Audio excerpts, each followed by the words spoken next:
Bonjour. Je crois que le 19e siècle nous a donné deux figures de prêtres. L'un a été choisi par Jésus et il a été mis sur les autels, c'est le Saint curé d'Ars. Il est le patron de tous les curés de France. Il attirait par sa bonté, par sa simplicité, des milliers de personnes qui venaient de toute la France pour pouvoir se confesser à lui une seule fois ou alors écouter ses sermons pleins de feu à la messe. Et puis, il y a, inconnu et choisi par la Vierge Marie, l'abbé Michel Guérin, qui est né en 1801, qui est mort en 1872, donc a vécu à la même période que le Saint curé d'Ars, qui est très peu connu, mais dont je voudrais raconter la vie ici. Et si je dis que la Sainte Vierge l'a choisi, c'est parce qu'elle l'a vraiment choisi. Je veux dire par là que l'abbé Michel Guérin était le curé du petit village de Pontmain, à peu près 500 habitants, et que c'est là où en 1871 la Vierge Marie est apparue, mais pas n'importe comment, en suivant très exactement la liturgie de tendresse que lui avait créée pour ses villageois vers la Vierge Marie, en l'imitant dans le ciel. Je vais raconter ces événements, ils sont absolument stupéfiants.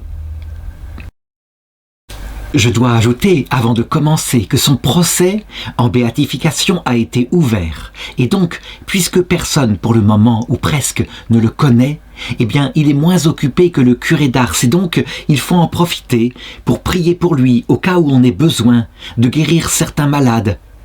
Si Dieu veut le mettre sur les autels, il y a de fortes chances pour qu'il soit exaucé. Alors ce petit garçon est un Mayennais, il est né le 8 juin 1801, donc en pleine période napoléonienne, alors que la Révolution française, éteignait ses derniers feux de terreur. Il est baptisé dès le lendemain et il passe son enfance, sur laquelle il a été très discret. Il faut dire qu'il ne parlait jamais de lui, c'est comme s'il ne comptait pas, et que comptaient simplement ses paroissiens et la Vierge Marie. Et donc, il passe son enfance auprès de son père Michel, de sa mère Madeleine Busson et en compagnie de sa sœur Clémence, qui est de 2 ans son aînée. On sait simplement qu'il aimait beaucoup la Sainte Vierge et que ça a été très essentiel pour lui puisque en 1814, donc à l'âge de 13 ans, il perd coup sur coup son père et puis sa sœur. Il reste donc avec sa mère, et sa mère va jouer auprès de lui véritablement le rôle d'une vraie mère. Quand il lui confie, tout à fait humblement, ce n'est pas un garçon désobéissant, c'est un bon garçon, qui lui confie son désir de devenir prêtre pour pouvoir servir notre Seigneur, alors elle n'hésite pas. Elle va vendre la maison familiale afin de pouvoir lui payer ses études, parce que à cette époque-là, c'est très cher. Il faut qu'il rattrape son niveau scolaire, il faut en particulier, c'est indispensable, qu'il fasse du latin. On sait à quel point le Saint curé d'Ars, à cause du latin, de ce satané latin, qu'il n'avait pas fait assez jeune, il a failli passer à côté de l'ordination. Quelle catastrophe ça aurait été. Et donc, finalement, il rentre au grand séminaire du Mans, et là, on ne peut pas ne pas le remarquer pour sa piété très simple. Il n'est pas très porté aux études intellectuelles, pourtant Dieu sait s'il y en a dans les séminaires, mais son amour pour Jésus, son amour pour la Sainte Vierge, son amour pour l'Église, alors là, on peut dire qu'il est un surdoué. Il va avoir bien du mal, il va mettre du temps à être ordonné, mais il va y arriver. Et il ne parle pas non plus, à la différence du curé d'Ars dont on sait les difficultés qu'il a eues, de ses propres difficultés, mais on les voit, ne serait-ce que par la date de son ordination. Elle a lieu simplement en 1829, donc 28 ans à cette époque-là, c'est très tardif. Et c'est Monseigneur Jean-Baptiste Bouvier, évêque du Mans, qui l'ordonne le 19 juillet 1829. 1829, c'est une date clé, il faut considérer un tout petit peu les événements en France. D'abord, l'épopée napoléonienne est terminée, la Restauration a eu lieu, Louis XVIII, le frère de Louis XVI, a été au pouvoir. Mais il faut savoir que c'est aussi la période où va avoir lieu à la rue du Bac l'apparition de la Sainte Vierge, qui marque le début d'un cycle d'apparitions absolument unique dans l'histoire de l'Église, et sans doute le début d'un temps nouveau, le temps des idéologies. Le christianisme, maintenant qu'il y a eu la Révolution française, il a été arraché dans de nombreux cœurs. Et ces cœurs-là, eh bien, ils luttent toujours contre le christianisme. Et paradoxalement, en même temps, un renouveau stupéfiant de la foi est en train de se passer dans tous les territoires où la Révolution française s'est étendue, où Napoléon a étendu ses conquêtes. Comment ça se fait? Eh bien sans doute parce que la semence des martyrs de la Révolution est source de saints. Alors, son évêque, qui a pas mal de prêtres, les vocations commencent à foisonner dans l'église, ne sait pas trop où mettre ce prêtre si pieux, si simple, mais pas très intellectuel. Il lui faut certainement une paroisse rurale, quelque chose où personne ne veut aller. Et donc on commence par le nommer vicaire, donc sous l'autorité d'un curé, à Saint-Hélier du Maine. C'est une petite paroisse. Et, pas loin de là, par des chemins creux, complètement effondrés, où les charrettes elles-mêmes ont du mal à passer, tellement c'est dangereux pour les chevaux, ils pourraient s'y enfoncer, s'y tordre les pattes. Eh bien, il y a un hameau qui possède une église complètement ruinée, dont le toit n'a pas été réparé depuis longtemps, dont les bancs sont vermoulus. C'est l'église du petit village de Pontmain. Et monsieur le curé, qui est le supérieur de l'abbé Michel Guérin, lui dit « Allez-y donc, vous êtes jeune, allez donc leur donner la messe, il la réclame depuis longtemps. » Et lui, il n'hésite pas, il prend ses chemins, là où personne ne va, et il va pendant 7 ans comme ça, discrètement, leur célébrer la messe de temps en temps. C'est sans doute l'une des paroisses qui n'a pas de curé. Et les gens vont être surpris par la ferveur et le dévouement de ce jeune prêtre qui n'hésite pas à passer du temps auprès d'eux, dont les sermons parlent souvent de la Vierge Marie. Alors, ils vont finir par écrire à l'évêché pour demander qu'un prêtre leur soit nommé, un prêtre en permanence. Et là, le vicaire général va recevoir leur demande et va leur répondre simplement ce qu'est la vérité. « Comment voulez-vous un prêtre? Mais votre église tombe en ruine et à part la croix et la bannière, vous n'en avez pas pour 2 sols d'ornements liturgiques et même d'autres objets. » Alors tout de même, comme ils insistent, et sans doute sous l'influence justement de Michel Guérin, eh bien, le vicaire général va proposer la paroisse de Pontmain, toute petite paroisse, à 3 prêtres différents qui vont systématiquement refuser et se porter pâle, de manière à être nommés évidemment dans un coin un petit peu plus ragoûtant. Alors, l'abbé Michel Guérin, en désespoir de cause, puisque la demande de ses paroissiens de Pontmain n'est pas écoutée, il va se rendre régulièrement à Pontmain. Et là, il célèbre la messe comme il le peut, avec les quelques ornements qu'il y a, mais les gens sont tellement pauvres. Et il écrit dans son journal « Rien n'était plus triste que la chapelle de Pontmain. Mais à côté de cela, il y avait les âmes, et les âmes, il fallait s'en occuper. »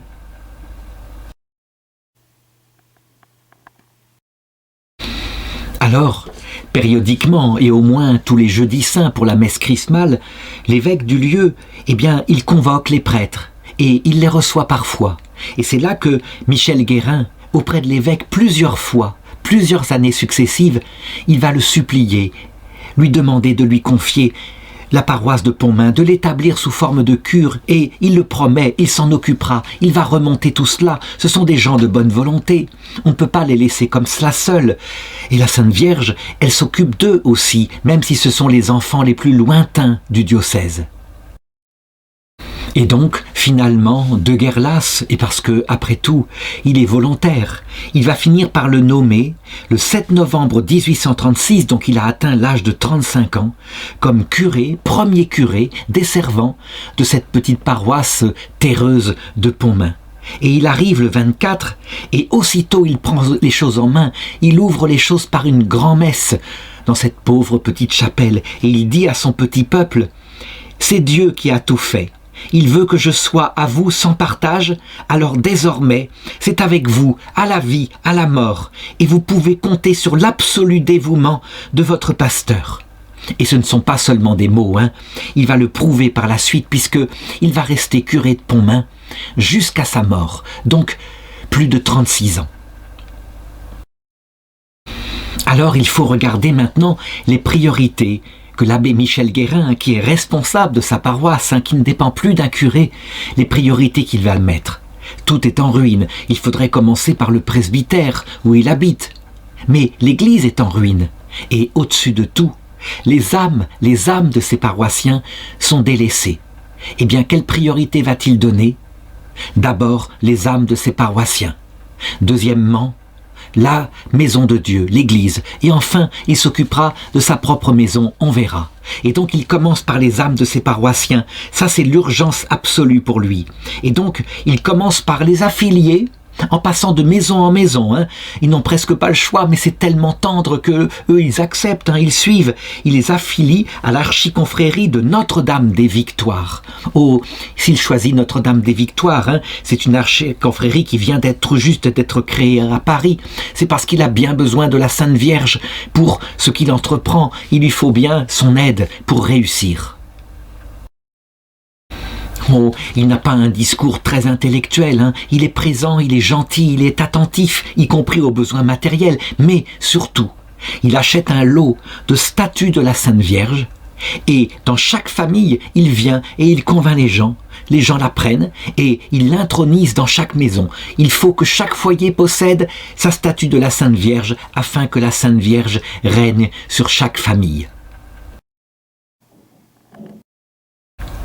Les prêtres des alentours, qui sont sûrement de plus intellectuels que lui, eh bien, ils l'aiment bien quand même, mais quelquefois avec une sympathie bonhomme, et peut-être un peu pour se moquer, eh bien, il lui donne le surnom du curé aux bonnes vierges. Le curé aux bonnes vierges. Peut-être que c'était ironique, mais ça va lui rester toute sa vie. N'empêche que comme ça, tout simplement, eh bien, ça va marcher. Voici que dans chaque famille, et sur les instructions de l'abbé Michel Guérin, qui ne veut pas que les gens s'étouffent, mais il veut quand même que chaque jour, en famille, on dise le chapelet. Oh, c'est pas grand-chose le chapelet, mais il faut dire un chapelet par jour. Il leur dit et il les convainc. Et voilà, la pratique démarre. On dira donc chaque jour son chapelet dans chaque maison de la paroisse de Pontmain. Ce travail-là, il l'a accompli en 20 jours. Déjà, l'efficacité est là, c'est rapide, 3 semaines. Et voilà que maintenant, nous sommes le 27 novembre, donc 20 jours après son arrivée, il faut s'occuper du deuxième gros morceau, l'Église qui est en ruine. Donc, comment faire? Eh bien, il faut réunir tous les paroissiens, les pères de famille en particulier, et on va intituler ça pompeusement le conseil de fabrique, la fabrique d'église. C'est un terme qui reste toujours en activité, en Belgique en particulier. Et donc, il est là et il dit, il faut s'y mettre, on n'a pas d'argent, mais on a nos mains, on a toutes sortes de métiers, on n'a qu'à s'y mettre et on va réussir, on va restaurer l'église. Il faut d'abord boucher les trous du toit. Il faut changer les parties de la charpente qui sont vermoulues. Eh bien, ni une ni deux, entraînés par sans doute son amour pour Jésus, pour la Sainte Vierge, les paroissiens s'y mettent. Et sans attendre, ça commence le lendemain. Le lendemain, il y a sur le toit des gens qui sont là, qui enlèvent les ardoises tombées. Nous sommes dans le pays des ardoises. Et qui refont les poutres. D'autres qui vont tailler dans la forêt les arbres pour remplacer ce qui doit être remplacé. Et donc on commence par ce qui est nécessaire en premier, boucher les trous de pluie. Et puis d'autres se mêlent pour les bancs qui sont vermoulus parce qu'il a tombé tellement d'humilité pendant toutes ces années de révolution. Il faut refaire les bancs à neuf. Et puis, il y a des femmes qui s'occupent de l'autel, les 3 autels de la chapelle. Là, on peut dire c'est leur travail, c'est plus fin. C'est lié directement au cœur de Dieu. Donc certaines, aidées de leur mari, vont, restaurer les autels en eux-mêmes et d'autres vont s'occuper des linges d'autel, des ornements de prêtres, bref, de tout ce qui est nécessaire.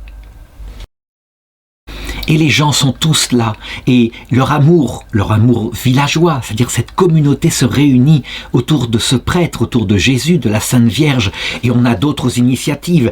On veut entreprendre dès le 26 janvier, donc 2 mois après, puisque les travaux en dur de l'église sont terminés, on veut entreprendre la construction d'une sacristie qui soit collée à l'église afin que les ornements soient protégés. Il doit y avoir aussi le meuble qui contiendra les chasubles, les étoles et puis un placard pour les vases sacrés.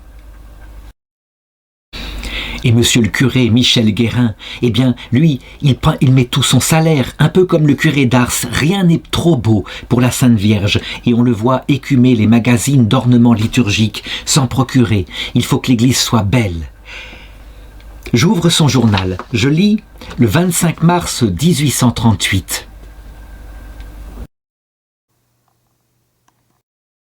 Donc nous sommes moins d'1 mois et demi après son arrivée. La statue de la très sainte Vierge, de la hauteur de 4 pieds environ, a été bénie par moi le jour de l'Annonciation, prix 35 francs d'achat. Alors à quoi elle ressemble? C'est une statue de la Vierge à l'enfant. Et il décide de la placer dans le grand rétable de bois entre les statues des 2 patrons de la paroisse qui sont Saint-Simon et Saint-Jude. Et il le disait toujours à ses paroissiens, « Ah, vous voyez, nous, on a des apôtres qui sont très très peu priés, très oubliés, mais c'est très bien, hein, comme ça vous verrez, ils ont beaucoup de temps, ils sont moins occupés que Saint-Pierre, que Saint-Paul, que Saint-Jean, et donc priez-les, vous verrez, ils vous exauceront. » Ce conseil doit être noté par nous, hein, j'en parlais au début. Lui, l'abbé Michel Guérin, il est aussi très oublié, donc au ciel, il a du temps. Et surtout, ce que je veux noter ici, c'est le goût artistique qu'il va utiliser. Pourquoi? Eh bien, c'est très simple. La Sainte Vierge, des années plus tard, elle va reprendre exactement ce qu'il a fait. Donc, la statue est dans une niche dont le fond est peint en bleu, bleu nuit, avec un semis d'étoiles d'or à 5 branches. La niche elle-même est entourée d'un ovale portant 4 bobèches, donc je dirais des sortes de bougeoirs, hein, plantés dans le mur, 4 bobèches avec chacune une bougie dont on allumait systématiquement les bougies aux offices de la paroisse. Là, il faut m'arrêter une seconde et je voudrais montrer quelques images de l'apparition de Pontmain, telle qu'elle aura lieu plus de 30 ans plus tard. Manifestement, je l'ai dit, la Sainte Vierge, elle est au courant de tout ce que fait son saint prêtre, et donc, l'apparition de Pontmain, reconnue par l'Église, n'est rien d'autre que sa bénédiction.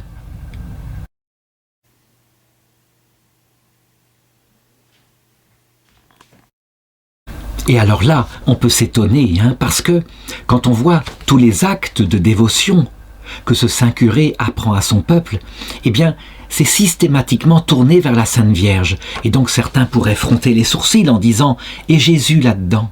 Mais Jésus, il est central, Simplement, la Sainte Vierge, lui, il le sait.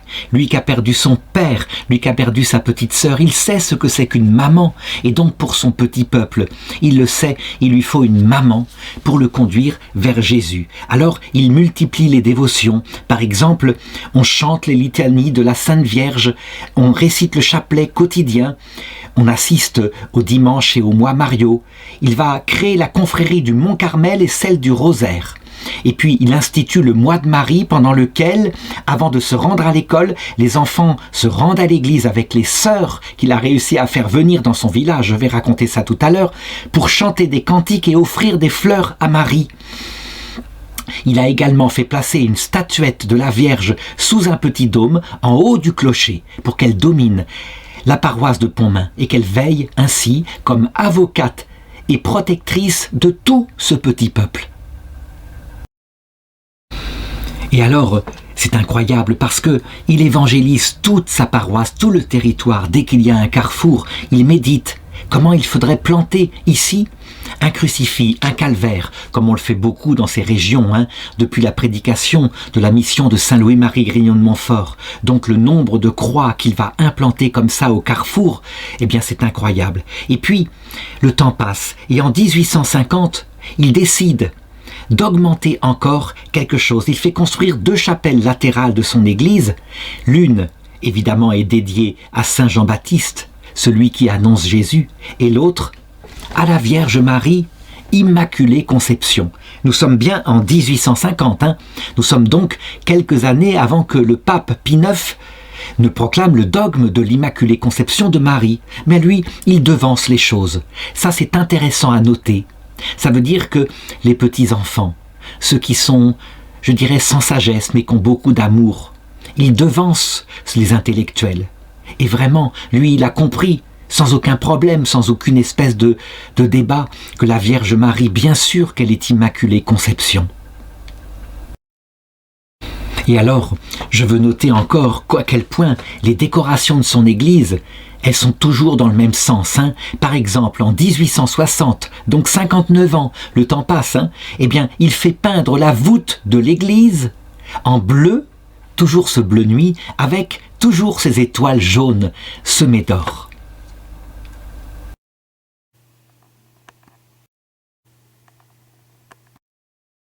Alors très bien, mais certains pourront dire, ben voilà un curé plein de piété, confiant en dévotion.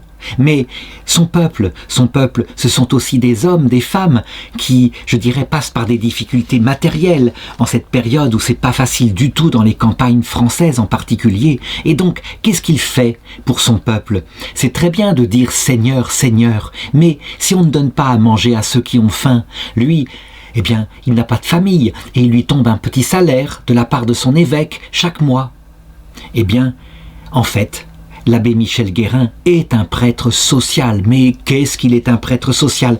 Là, il me faut insister sur cet aspect-là, qui fait partie de l'équilibre d'un prêtre. On ne s'occupe pas que de Dieu, mais il y a aussi la dimension horizontale. On s'occupe vraiment de son petit troupeau, y compris dans ses besoins matériels.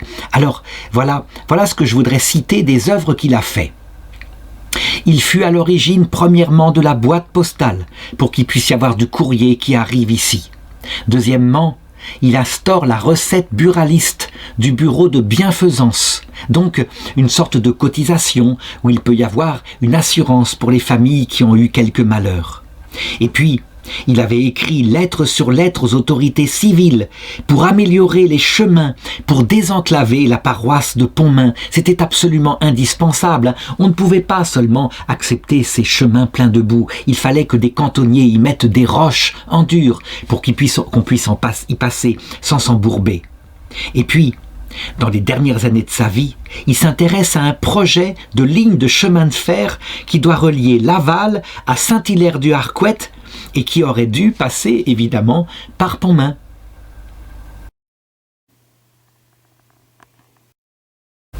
Alors, il demande aussi à son curé, ça lui paraît fort important, il faut que Pontmain soit élevé au rang de paroisse.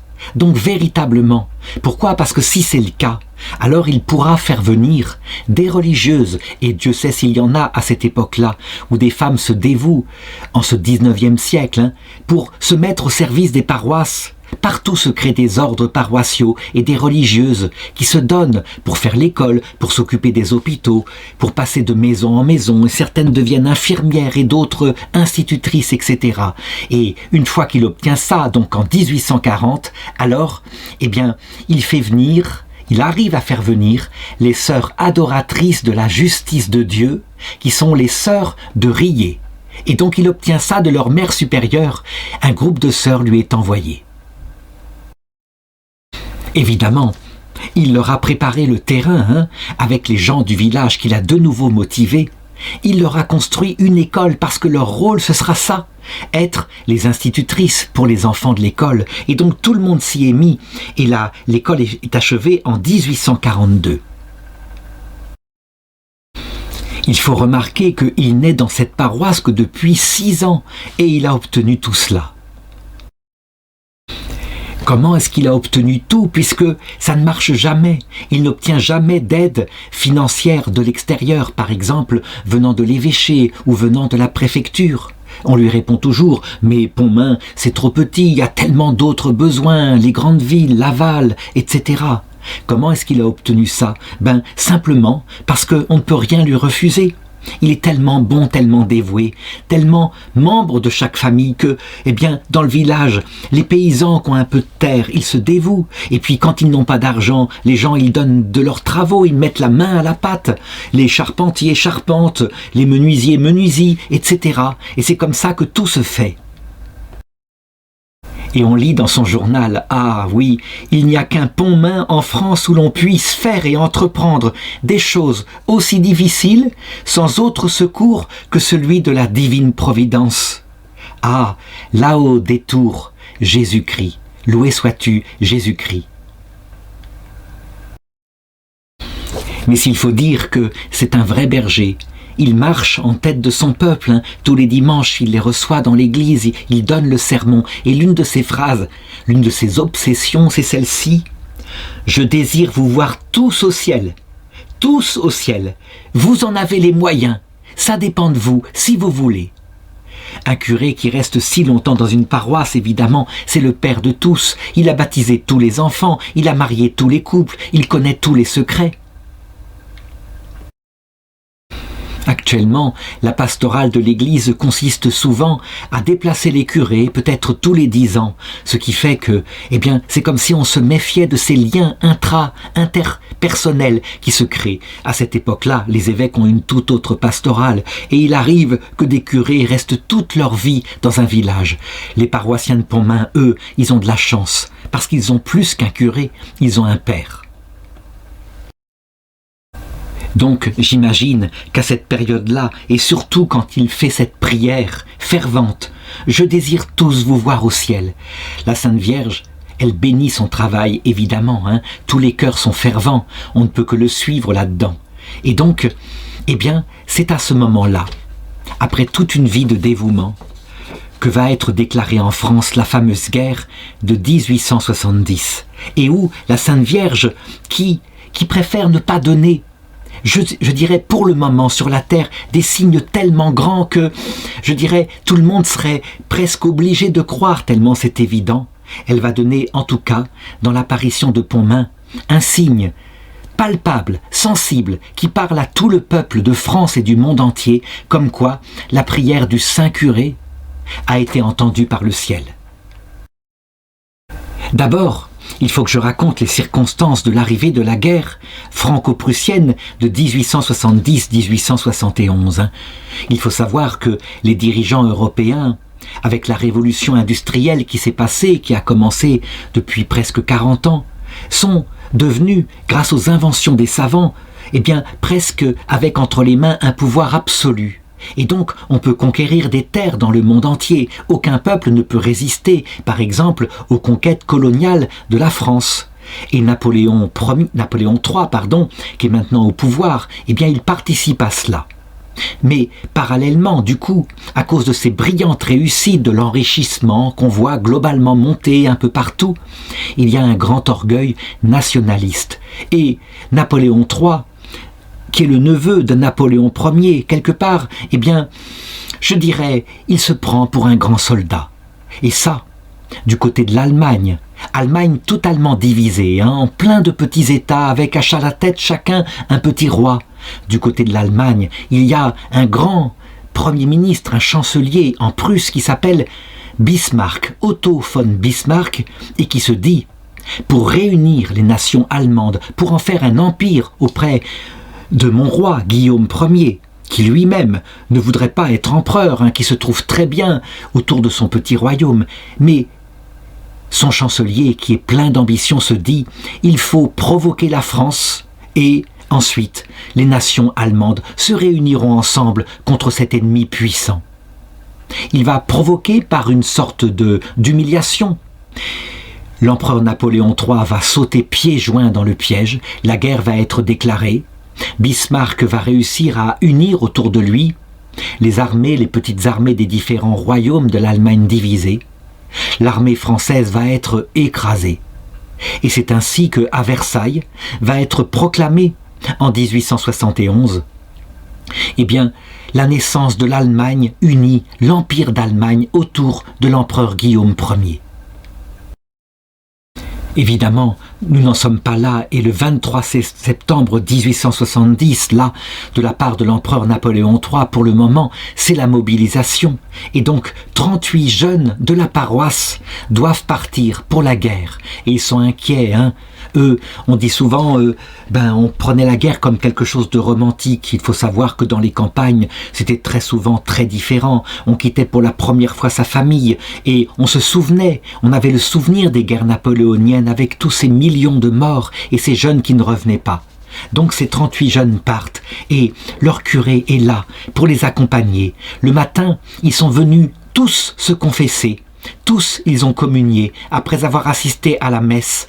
Et monsieur le curé, durant son sermon, il leur a dit « N'ayez pas peur, vous verrez, je vous le promets, vous reviendrez tous. Mais surtout, surtout, vous n'oubliez pas la Sainte Vierge, hein, partout où vous serez. » Et puis il les bénit. Et donc, eh bien lui, il reste avec ses paroissiens et l'inquiétude des familles et parfois le découragement, surtout que, on dirait, tous les malheurs s'abattent sur le petit village de Pontmain. Par exemple, dans le secteur, il se déclenche une épidémie de typhoïde. C'est quelque chose d'épouvantable, hein. On sait, ça peut emporter en quelques heures n'importe qui est contaminé. Et puis, dans chaque maison, il y a une maman qui pleure. Pourquoi ? Parce qu'on n'a aucune nouvelle des soldats. On a des nouvelles, par contre, du front, où on voit que c'est la catastrophe, hein. Donc, est-ce qu'ils sont morts ? Est-ce qu'ils sont tous morts ? Et donc, il y a vraiment quelque chose comme un profond découragement. Si bien que, 4 mois après le déclenchement de la guerre, à peine le 15 janvier 1871, monsieur le curé réunit ses paroissiens dans l'église pour les vêpres. Et puis, là, il sent bien que les gens sont pas comme d'habitude. Ils n'ont pas la même ferveur. Lui, il leur dit, il leur promet, vous verrez, ils reviendront tous, hein. Il les branche sur la confiance en la Sainte Vierge, mais on voit que ça ne suit pas. Alors, il leur demande, mais qu'est-ce qui se passe ? Qu'est-ce qui se passe ? Pourquoi est-ce que vous n'êtes pas comme d'habitude ? Et il y a un monsieur qui répond pour tout le monde, monsieur le curé, à quoi bon prier ? Le bon Dieu ne nous écoute pas. Il n'exauce pas nos prières. Il faut imaginer ce que cette réflexion va produire dans le cœur de monsieur le curé, hein. Véritablement une grande douleur. Et malgré tout, il va avoir la force de les entraîner à chanter avec eux. Mère de l'espérance, dont le nom est si doux, protégez notre France, priez, priez pour nous. Je crois qu'il faut absolument noter tous les cantiques qu'il leur fera prier. Mère de l'espérance, hein, c'est très clair. L'espérance, ce n'est pas l'espoir. L'espérance, c'est la certitude de la vie éternelle. Ce que lui visait pour son petit peuple. Mais le petit peuple, lui, pour le moment, qu'est-ce qu'il a ?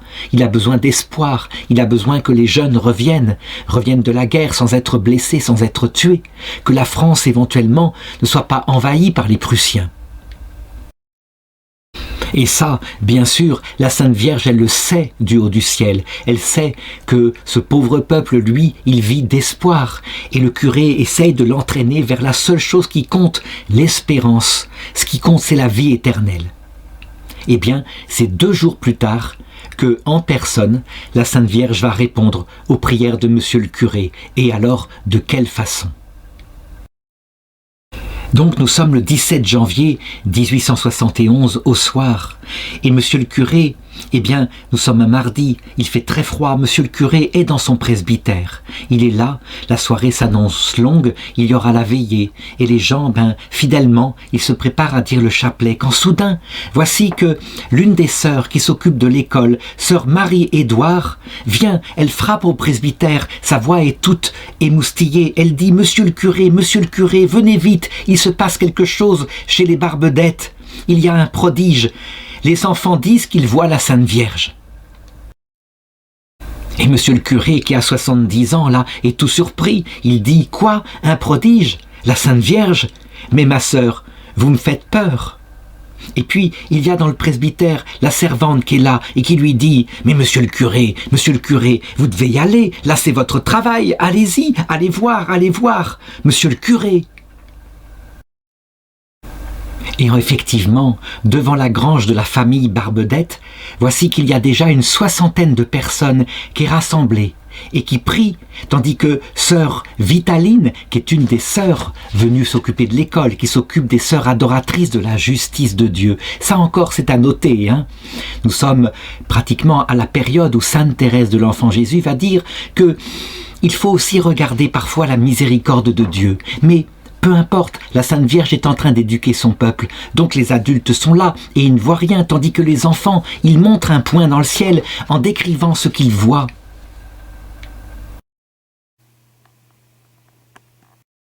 Ils disent, c'est une belle dame, elle est vêtue d'une robe bleue semée d'étoiles jaunes à 5 branches.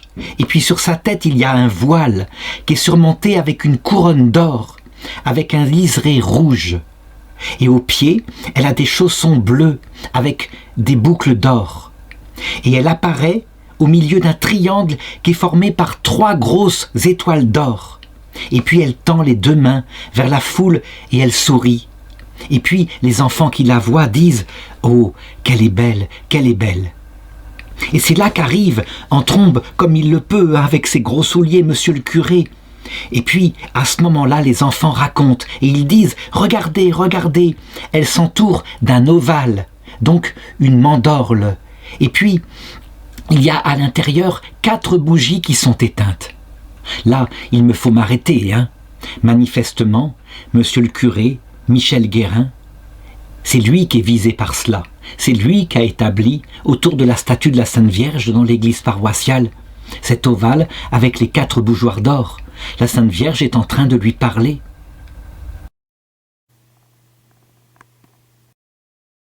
Et donc monsieur le curé est ému, mais lui, il ne voit rien, rien du tout.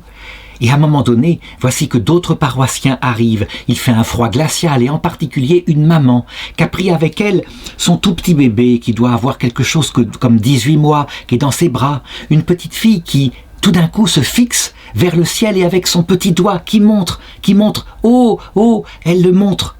Et là, monsieur le curé, il dit, c'est incroyable, il y a la Sainte Vierge est là. Mes enfants, il va falloir que nous prions. Et commence avec l'abbé Michel Guérin en tête, lui, berger de la paroisse, une veillée de prière qui va durer 2h30.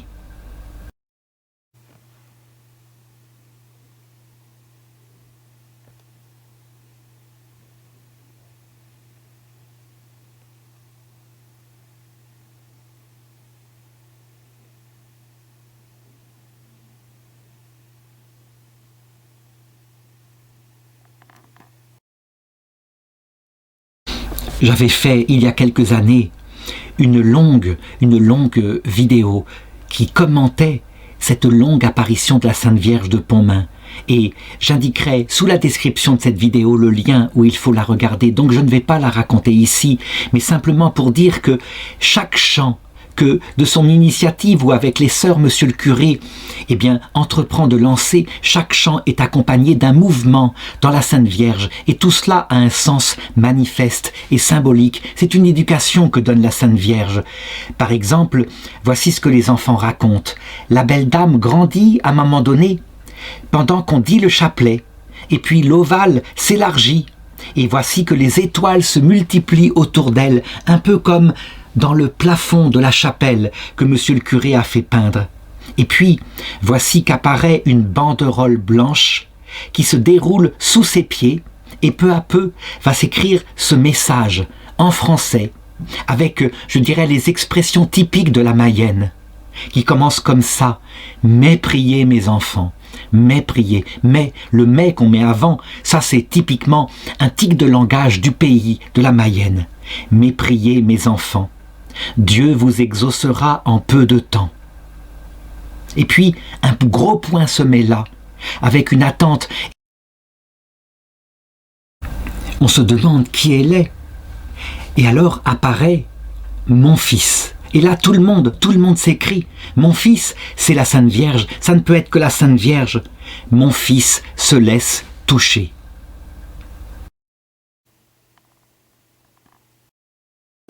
Et là, toutes les mamans qui sont là et celles dont les enfants sont partis à la guerre, immédiatement, dans leur cœur s'élève la prière pour leurs enfants. Et de fait, un peu plus tard, quand la guerre va se terminer, pas un enfant parti à la guerre de Pontmain ne sera blessé, tous reviendront intacts.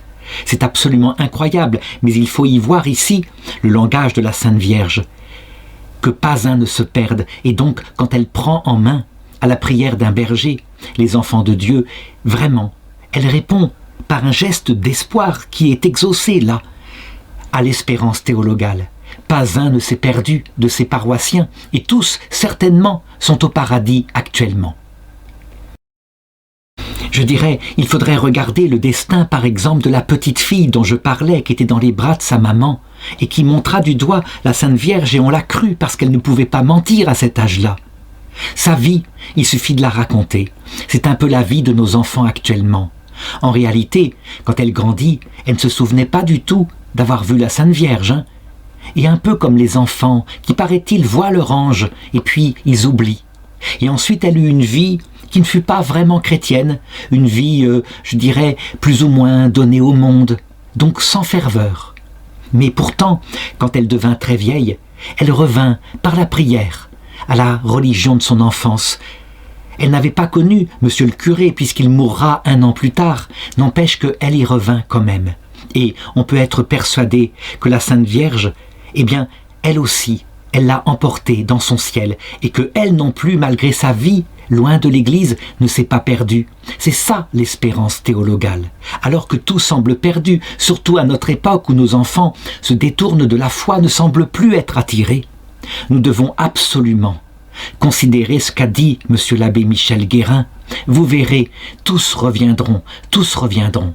Au moment où la Sainte Vierge le voudra, elle qui a la pastorale sur nous, si elle décide demain que l'Esprit Saint doit revenir dans les cœurs, eh bien, les jeunes reviendront à l'Église et ils seront tellement nombreux qu'on n'en sera pas assez pour leur enseigner la foi. Et pendant ce temps, l'apparition, justement, elle continue. Et le message de la Vierge, qui se passe sans une seule parole, signifie plein de choses. Voici que la Vierge Marie va présenter son Fils, tout sanglant, sur une croix rouge, avec une traverse blanche qui porte le nom de celui qui est crucifié, Jésus-Christ, pendant qu'une petite étoile vient allumer les 4 bougies. Un peu comme faisait monsieur le curé dans sa paroisse, lorsque, autour du chapelet, on récitait les litanies de la Sainte Vierge.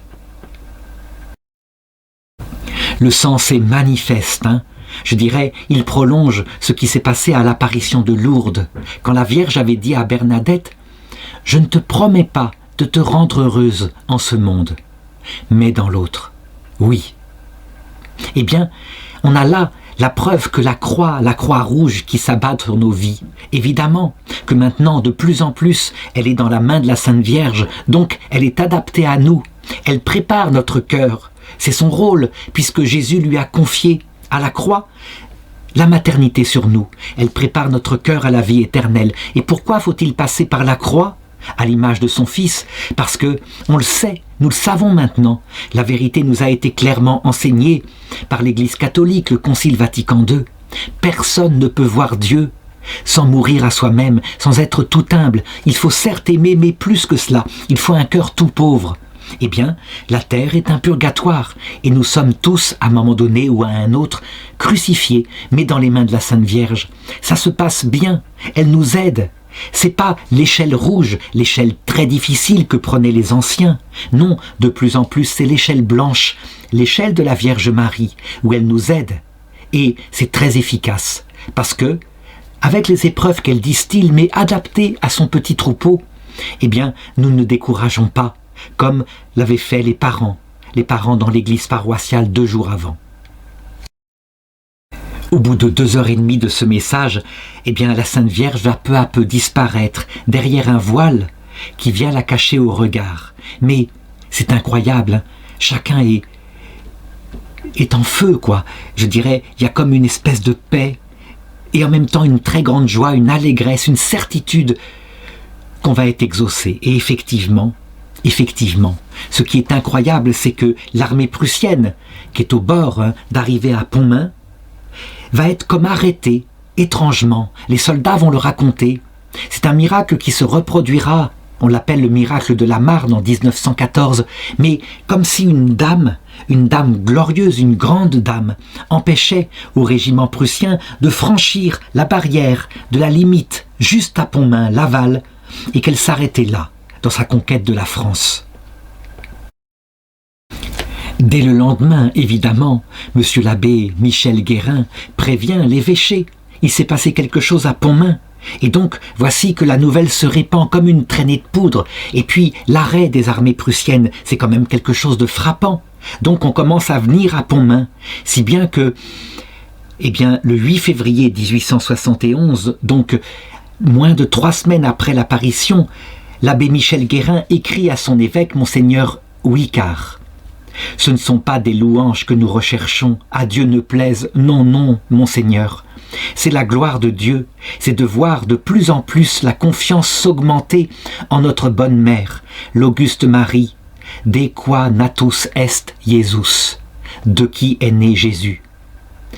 Dire le nombre de pèlerins qui viennent de toutes parts et qui s'en retournent le cœur touché et rempli d'espérance, pas seulement d'espoir, d'espérance. Ce n'est pas possible de vous décrire, je reste muet. Je dois vous en parler pourtant, sinon je ne serai pas le serviteur de Marie. »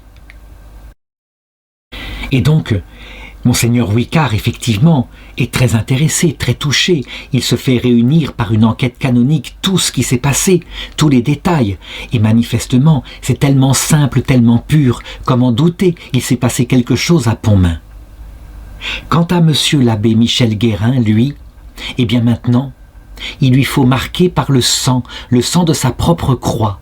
C'est important, il est important qu'un berger donne sa vie pour son troupeau, c'est la marque du bon berger. Et voici que, effectivement, le 13 janvier 1872, alors qu'il se déplace dans le secteur, il est victime d'un accident de la route, un accident grave qui va le blesser gravement. Il va être alité à partir de ce moment-là.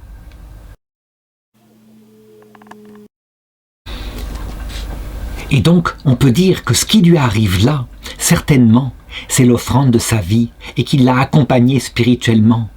Toujours est-il que la Sainte Vierge, aussitôt, l'écoute.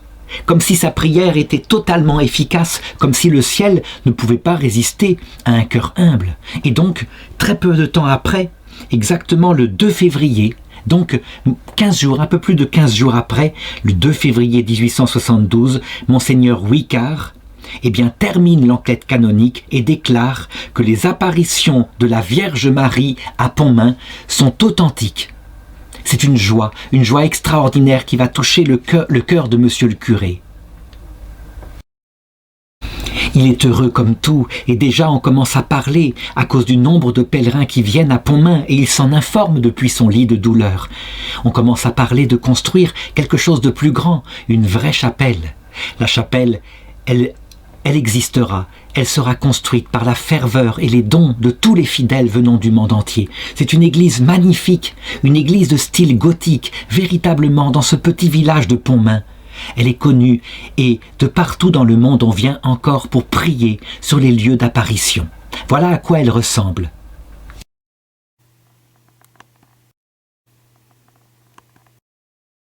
Arrive ensuite le 1er mai 1872 et monsieur le curé Michel Guérin est toujours dans son lit. Il ne se remet pas de ses blessures, loin de là. Évidemment, il prie de plus en plus. Maintenant, s'il a terminé son travail sur la terre, peut-être que la Sainte Vierge pourrait venir le chercher. Eh bien là encore, elle va l'exaucer. Le mois de Marie, il va durer, mais ne va pas se terminer. La Sainte Vierge, à la fin, en personne, va venir lui apparaître et le prendre, l'emmener vers son ciel exactement le 29 mai 1872. Il le sait, il le sent, il est entouré d'un confrère prêtre qui lui donne les derniers sacrements. La confession, l'extrême onction, et puis le viatique pour le passage entre ce monde et l'autre. Et alors, il laisse ce message pour son petit peuple qu'il promet de ne jamais abandonner depuis le ciel. Ah, priez, priez Marie, pour que j'obtienne miséricorde. Pour vous, restez de bons chrétiens. Oh oui, que la paroisse soit toujours ce qu'elle est. On peut dire que c'est le dernier geste de sa vie, et certainement ce jour-là, avec la bonté de son cœur, eh bien, il obtient, s'il y avait une conversion intellectuelle à faire, celle des religieuses, des sœurs dévouées à la divine justice. Et sans doute que dans leur cœur, à partir de maintenant, elles se dévouaient aussi à la divine miséricorde de Dieu. Et donc, il meurt tout simplement, tout silencieusement, à 12h10, ce jour-là, donc exactement le 29 mai 1872. C'est donc, on peut le dire, la date de sa fête, son entrée au ciel, parce que je ne doute pas un seul instant qu'il est entré directement au ciel, que c'est un peu moins de 6 mois d'agonie sur son lit de douleur, ont dû purifier ce qu'il y avait à purifier. Y avait-il quelque chose à purifier? Un reste d'attachement à sa paroisse peut-être? Et donc qu'il n'avait rien d'autre à purifier.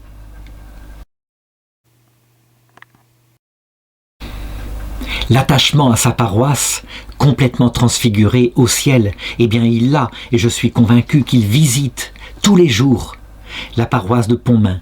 Il vient, et ceux qui viennent prier dans l'église, il est là, avec la Sainte Vierge, avec cette mission qui dure. Les gens de la paroisse furent évidemment complètement tristes d'avoir perdu leur grand-père, leur père, leur ami qui était là. Mais ils savaient qu'ils attendaient vers le ciel. Et quand Monseigneur Louis-Marie Billet, évêque de Laval, écrit dans le bulletin de Pontmain, le numéro 16, page 1, eh bien, je voudrais lire ce qu'il met. Il dit, avec une très grande lucidité, « Avec un autre curé que Michel Guérin, est-ce que l'apparition de Pontmain aurait eu lieu ?» Question sans réponse. Question qui vous semble peut-être absurde, même quand on se la pose de cette manière. Mais on ne peut pas dire, d'après tout ce qu'on le sait de lui, qu'il avait été placé à Pontmain par Dieu pour préparer une paroisse à accueillir le don inestimable de l'apparition. En ce sens, on peut bien penser que la présence de l'abbé Guérin à Pontmain ne relève absolument pas du hasard. Il a servi en la préparant un peu à la manière du précurseur de Jean-Baptiste, l'œuvre de Dieu, telle qu'elle s'est manifestée le 17 janvier 1871. Aussi bien, je ne peux m'empêcher de faire un rapprochement entre l'apparition elle-même et ce qu'on peut dire du rôle du ministère du prêtre. Oui, le prêtre, normalement, est un bon berger. Et si la Sainte Vierge nous l'a donné comme modèle, l'abbé Michel Guérin, c'est parce qu'il précède son peuple dans le paradis. Et même, à la fin de sa vie, il prend une grande partie des souffrances de son peuple, ce qu'il a dû faire dans sa souffrance. Et il a obtenu beaucoup d'indulgence. Si bien que peut-être, beaucoup parmi son peuple n'a même pas eu à passer à son tour par le purgatoire. Toujours est-il que je voudrais terminer par le mot du père Joseph Barbedette. Joseph Barbedette, c'est l'un des voyants, l'un des enfants. L'enfant de la famille Barbedette, justement là, en face de la grange, a lieu l'apparition. Il deviendra oblat de Marie Immaculée. Donc c'est un ordre religieux qui prêche l'évangile dans le monde entier. Vénérable et saint prêtre, modèle de toutes les vertus, remarquable surtout par sa tendre piété envers la Sainte Vierge, eh bien, mon curé, l'abbé Michel Guérin, mérita à Pontmain, on l'a souvent dit, et certes avec raison, l'honneur d'être le théâtre des tendresses de l'Immaculée Vierge Marie.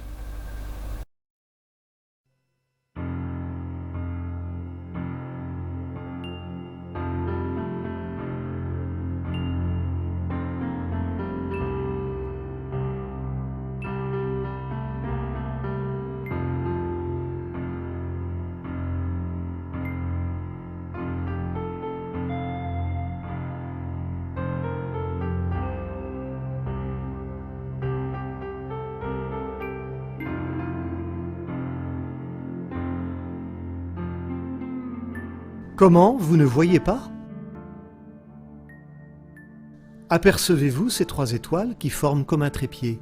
Eh bien, la plus élevée des 3 est juste au-dessus de la tête de la belle dame, et les 2 autres à la hauteur des coudes. Au moment où monsieur le curé s'approche de la grange, une petite croix rouge se forme instantanément sur le cœur de la belle dame. Un ovale se dessine aussi autour d'elle. 4 bobèches simples apparaissent, ces bougies ne sont pas allumées. Prions. Le chapelet à peine commencé, la belle dame se met à grandir. Tandis que l'apparition grandit, les étoiles se multiplient merveilleusement.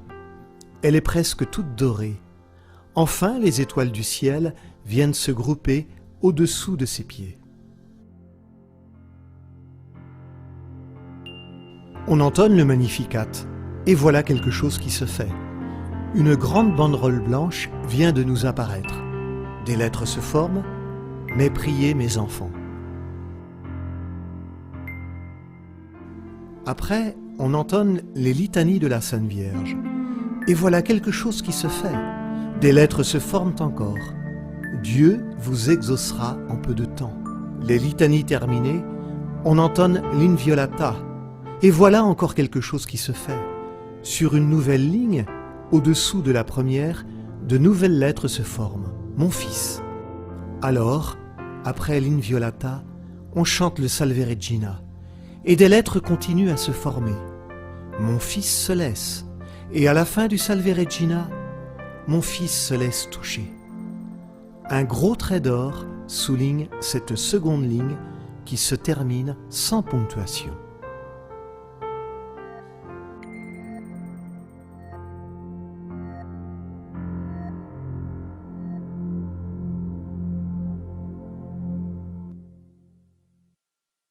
Monsieur le curé fait chanter le cantique « Mère de l'Espérance ». Aussitôt, la Sainte Vierge lève ses bras.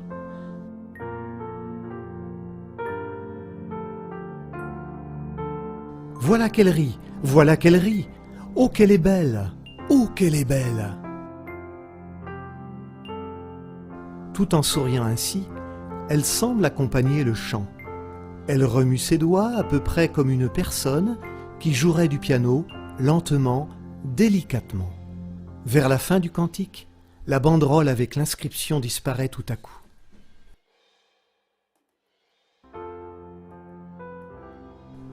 Monsieur le curé fait chanter le cantique « Mon doux Jésus ». Voilà qu'elle retombe dans la tristesse.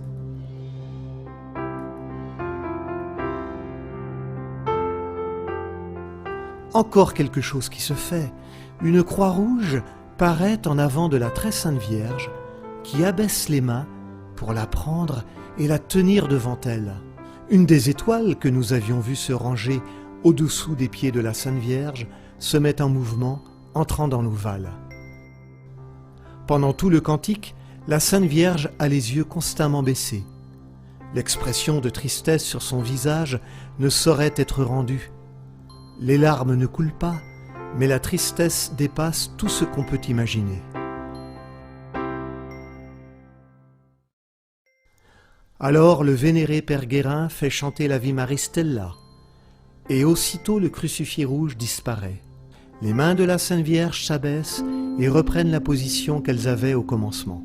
Les 4 bougies restent allumées jusqu'à la fin de l'apparition. En même temps, 2 petites croix blanches paraissent plantées sur chaque épaule de la Sainte Vierge, dont la tête est ainsi en quelque sorte encadrée entre 2 croix.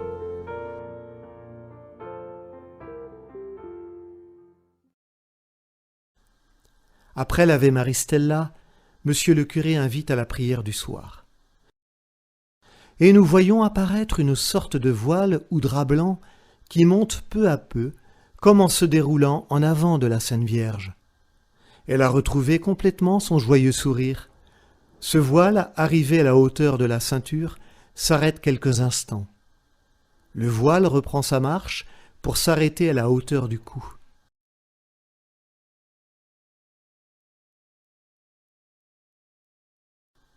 Après un arrêt un peu plus long que le précédent, le voile continue à monter, cache progressivement le visage et s'arrête encore au bas de la couronne pendant un instant. Enfin, tout disparaît subitement au moment où s'achève la prière du soir. Voyez-vous encore ? Non, c'est tout fini.